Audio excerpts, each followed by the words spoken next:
यही तरह कोलकाता में जाते रहे प्रोग्राम गावे खातिर खुदा न खस्ता हमू जाते रहे चीना मार्केट में प्रोग्राम रहे प्रोग्राम के आयोजक के नाम हरेंद्र दुबे सलेमपुर काली पूजा कराई ले संडे के दिन प्रोग्राम बस में बड़ी भीड़ भई रहे एगो मैडम रहली आगा आई हो पछवा खड़ा रहे हंसा है जैसे हम बानी जब बस वाला ब्रेक मारे तब जब ब्रेक मारे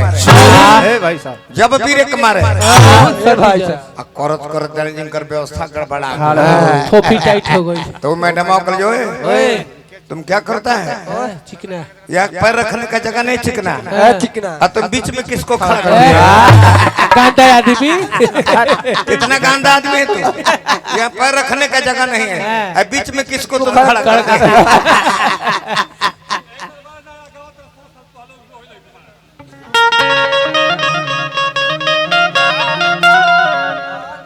एक कहते सुंदर से गावा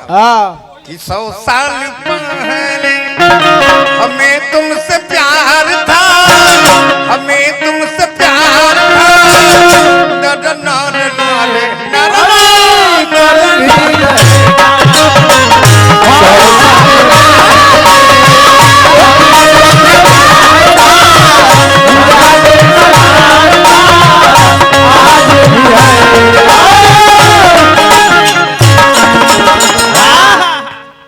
जानता नहीं हम यहाँ दुल्हन के भाई बानी सैकड़ों हजार रुपए पुरस्कार देनी हमारे तरफ से हार्दिक अभिनंदन शुभकामना राजा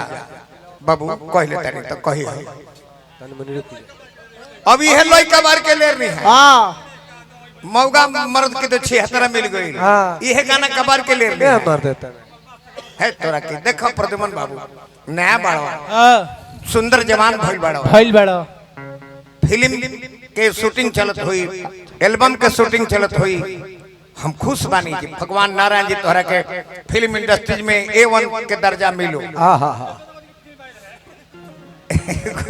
एगो फिल्म आई रहे विजेंद्र गिरी के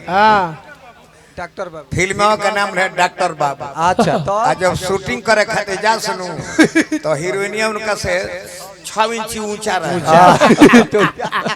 उनका मुंह में मुंह हीरोइन के मुंह में मुंह नाक में नाक सटे के चाहिए ना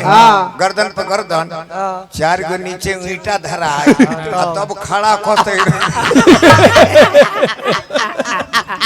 कहीं तोहरो संग ऐसे ही शूटिंग नहीं खेलो भइल बा देखिए लंबा हीरोइन ना रखना अपना से हाथ ना छोट होके के चाहिए हां अब फिल्म जानी जे लागत खर्चा भी ना आई 60 लाख रुपया रसूलपुर वाला गिरिजी लगौलर ले उनको पैसा बूढ़ी गई 9 लाख जानी जे गौरी गिरिये जी लगौलर ले ओहो बूढ़ी गई अब उनकर बगला बन की धराई रहे मीरगंज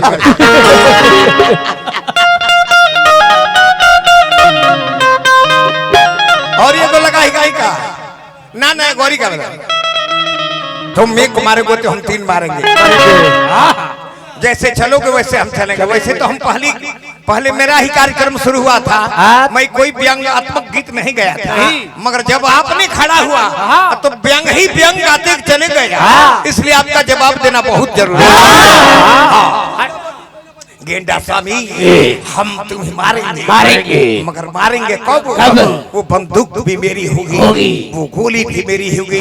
वो वक्त भी मेरा होगा सरदार बोलो मुआ के काटो किस दिन बाजार के दिन काटो ताकि सारा माल बिका माल हल्का है हलुक प्यास तो कहे के भाबा पियावा हो हाय देखला हनु रिमोट हो पियावा रिमोट से काम करेला तो छुए न बोली माल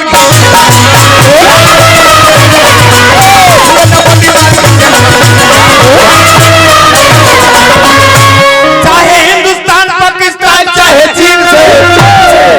कन्या पक्ष हाँ जी तरवे पक्ष करने बने श्री प्रद्युमन पांडे जी 1000 रुपया पुरस्कार देनी पांडे परिवार के बार बार पाव लगी आशीर्वाद के प्रतीक्षा चाहे हिंदुस्तान पाकिस्तान चाहे चीन से पियावा हो छुए न बोली माल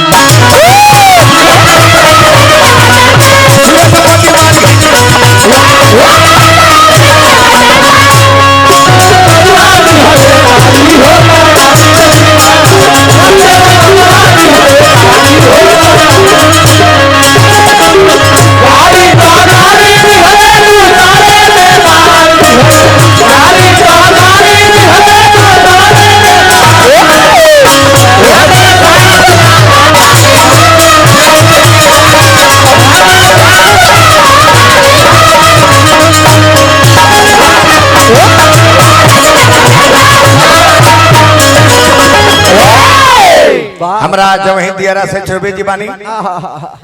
काले तब गई रही रे गाँव में हाँ जी धन है अभिला चर्चा रवा गाँव में बड़ी सुंदर कार्यक्रम जुटल प्रधान डब्लू ओझा रहलन तो जिम्मेदार गाँव है जब वही महाराज वो चौबे लू पूछा मत 1000 बीघा के जोतनिया हो जा भगवान नारायण जी हुई तरह धन जन बचा कर रखब सब है हाँ ए जा तू साली बनल बाड़ू आ केहू के घर वाली बनल बाड़ू ए जा तू बनल बाड़ू साली ए जा तू बनल बाड़ू ए जा केहू के साली बनल बाड़ी केहू के घर वाली बनल बाड़ी तार खेला खत्म होई कहिया खेला होई खत्म जहिया होई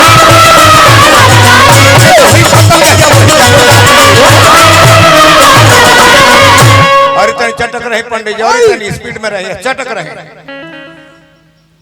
जवन जन तू करता रू छिहत्तरा खोजत फिरता रू महत्तरा खोजता रू दूरबीन से देखता तू का करता रू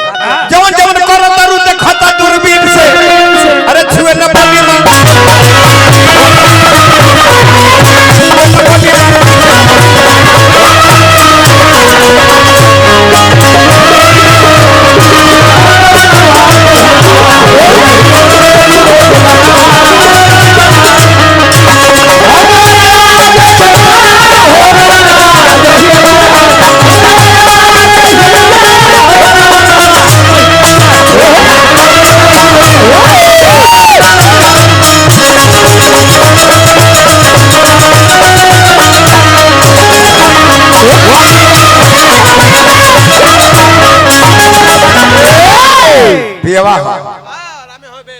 राम वेद हमें पुराण हमें पोथी हमें पतरा है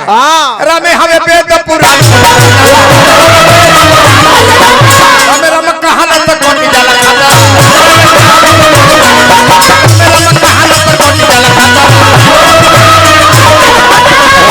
राम राम कहबू तो तार खतरा कट जाए जेवन जेवन करत तारू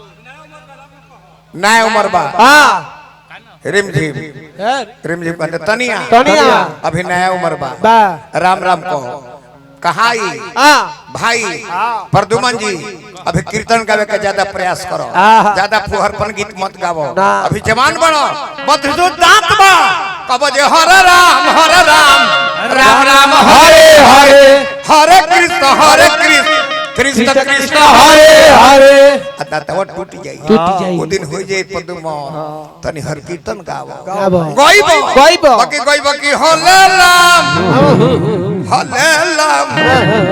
लाम लाम होले हरे हरे कृष्ण के जगह होले केतना होले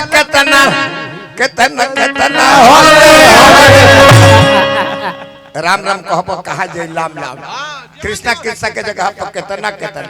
हरे हरे के जगह पर होले हरे ऐसा कनी है का ई बावला के गीत लिखल